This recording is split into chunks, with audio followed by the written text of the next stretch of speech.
Assamda Nupa Amana Numit kun mangani tangaiba Macha Nupi Yonthoklamme Hairi. Assam ki Jamangji district ta Nupa Amana Numit kun mangani tangaiba Macha Nupi lupa lising kontrada Yonthoklamme Hairi.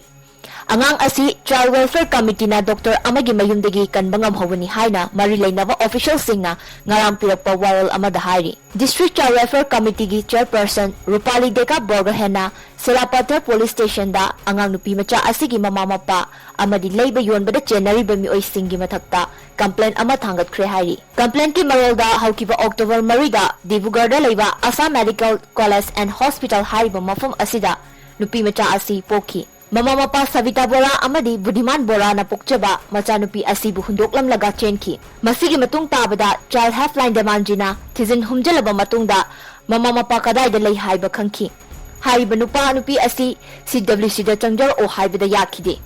Amaromda police na hierarchy waragi matung ina hospital gi chen kraba nupa nupi ani asina hospital amo halak laga angang asi loksulaba matungda pegu sohoriya koba nupi amada mahaki mapuroibada lupa lising kontrada yolambani hairi. Matungda pao ama fangbadagi likun lirubada haiba angang adu Silapathada leiba Dr. Chandrajit Dolege mayumda leirami hairi. Haujuk fawagi tizin humjinbada Babul Bora amadi Dilip Sakya kobami oi anina leiba yonba ki thabak asida hakthengna chenei hairi. Case asi makhatana investigation tawri.